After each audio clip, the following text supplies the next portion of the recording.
1,20,496 SFT. ఆశ్చర్యం ఏమిటో తెలుసా?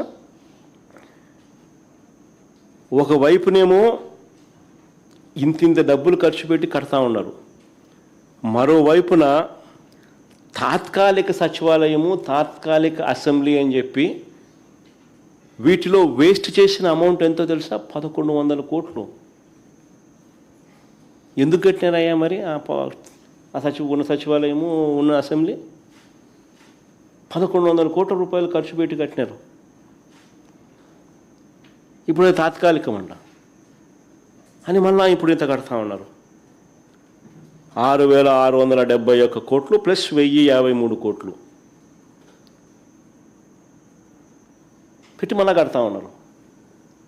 అంటే 1,100 కోట్లు ఏం కావాలా? గంగలో పోసినట్టే కదా.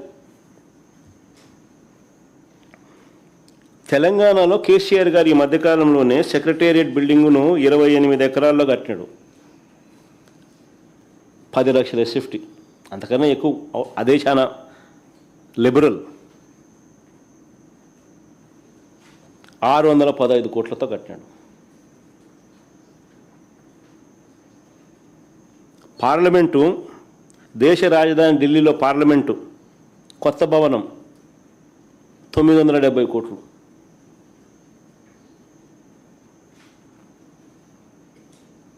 ఆ పార్లమెంట్లో 1,272 మంది కూర్చునేలా కట్టారు.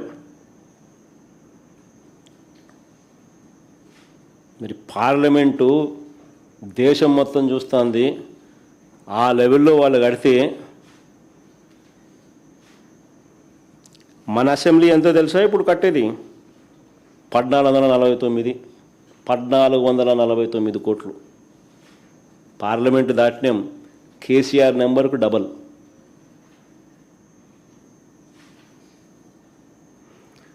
హైకోర్టు కోసం మరో 1,480 కోట్లు.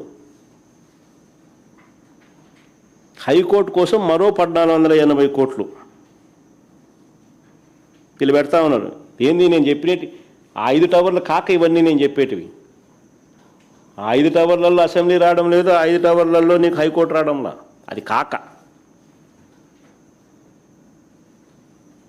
అది కాక అసెంబ్లీ పేరుతో మరో 1,149 కోట్లు కడతా ఉన్నాడు. హైకోర్టుకు మరో 1,480 కోట్లు మళ్ళా కడతా ఉన్నాడు. దీని కంపారిజన్ తెలంగాణలో కేసీఆర్ 615 కోట్లతో అసెంబ్లీ కట్టినాడు. దీని కంపారిజన్ పార్లమెంట్ భవనం కొత్తగా ఢిల్లీలో కట్టింది 970 కోట్ల రూపాయలు. అంటే కనీసం హైకోర్టు అసెంబ్లీని కూడా వదలడం లేదు స్కాముల కోసం.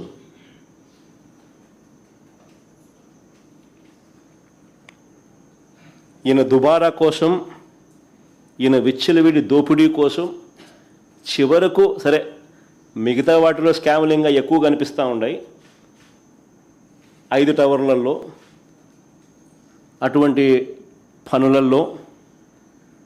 కానీ హైకోర్టులు అండ్ అసెంబ్లీని కూడా వదలడంలా, చట్టసభలు కూడా వదలడంలా.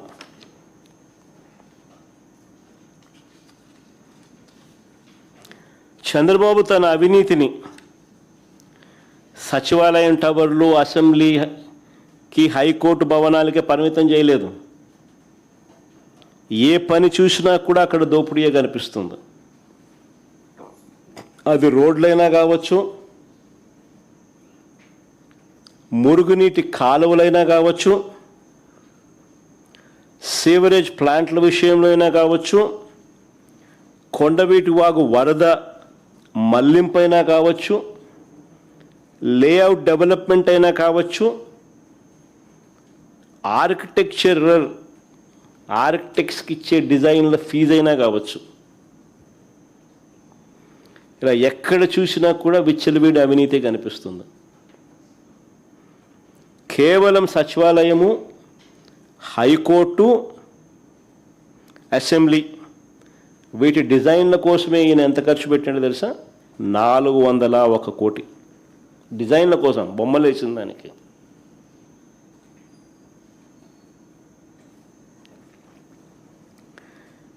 కొండవీటి వాగు నుంచి వారధి వరకు, కొండవీటి వాగు నుంచి వారధి వరకు ఫ్లైఓవర్ కోసమే కిలోమీటర్కు 170 కోట్లు పెట్టినాడు.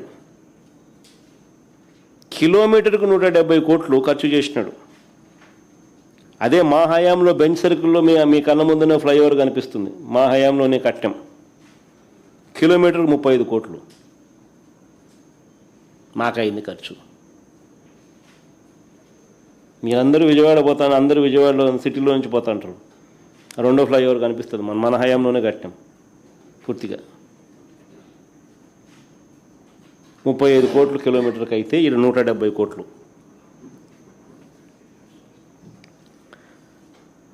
నాకు నిజంగా ఒక్కోసారి అనిపిస్తుంది, బంగారంతో ఏమైనా కడతానారా ఆడేమన్నా అని చెప్పి. బంగారు బిస్కెట్లు ఏమైనా లోపల ఏమైనా పెట్టినారా?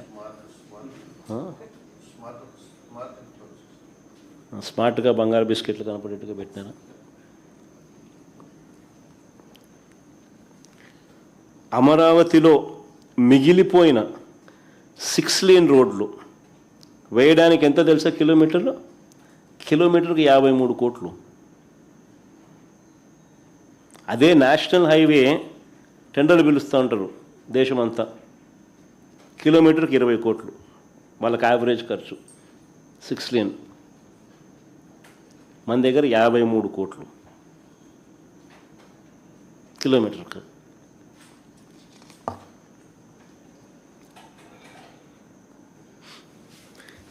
ఈ దోపిడీని మనం ప్రశ్నించకూడదట, అడగకూడదట. అడిగితే ఎదురుదాడి.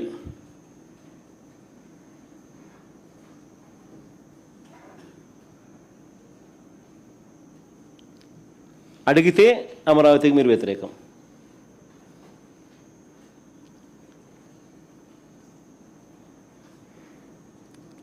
ఏడేళ్లలో అమరావతి కోసం చంద్రబాబు పెట్టిన ఖర్చు, 7 ఏళ్లలో మొదట 5 సంవత్సరాలు, ఇప్పుడు 2 ఏళ్ళు. ఈ 7 ఏళ్లలో అమరావతి కోసం ఇంతవరకు ఆయన పెట్టిన ఖర్చు 8,000 కోట్లు. మొబిలైజేషన్ అడ్వాన్స్ మరో 5,500 కోట్లు. నేను ఇంతకుముందే చెప్పిన మొబిలైజేషన్ అడ్వాన్స్ అంటే అది స్కామ్ అని. 10% ఇస్తున్నారు, 8% ఎత్తుతున్నారు. అయిన ఖర్చు 8,000 కోట్లు 7 ఏళ్లలో. మొదటగా తీసుకున్న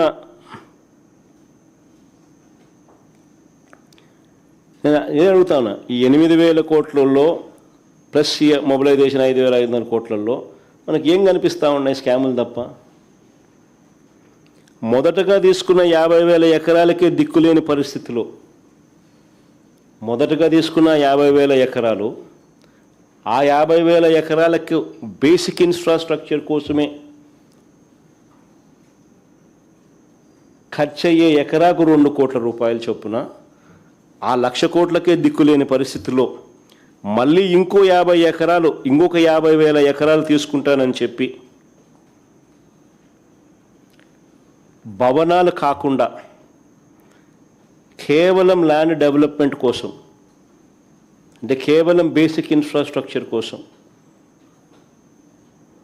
రోడ్లు, డ్రైనేజీలు, కరెంటు, నీటి, వీటి కోసం 2 లక్షల కోట్లు 2 లక్షల కోట్లు పెట్టలేమని తెలిసినా కూడా, సాధ్యం కాదు అని తెలిసినా కూడా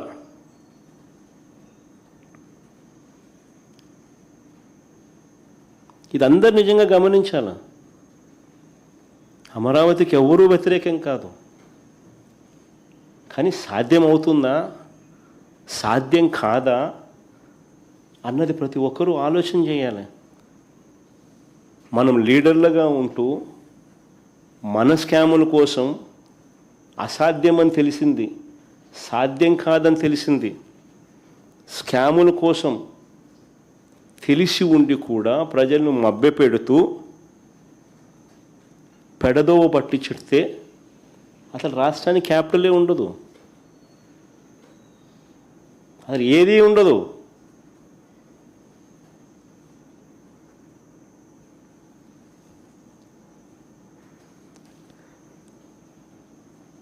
డెవలప్మెంట్ కోసమే ఇటు రోడ్లు అక్కడ వేయడానికి, కరెంటు వేయడానికి, ఎలక్ట్రిసిటీ, సెవరేజ్ కనెక్షన్లకు, ఇటువంటి బేసిక్ ఇన్ఫ్రాస్ట్రక్చర్ కోసమే 2 లక్షల కోట్లు అవసరమని తెలిసినా కూడా అది అసాధ్యమని చెప్పి కళ్ళ ముందే కనిపిస్తూ ఉన్నప్పటికీ ఇంకా రైతులు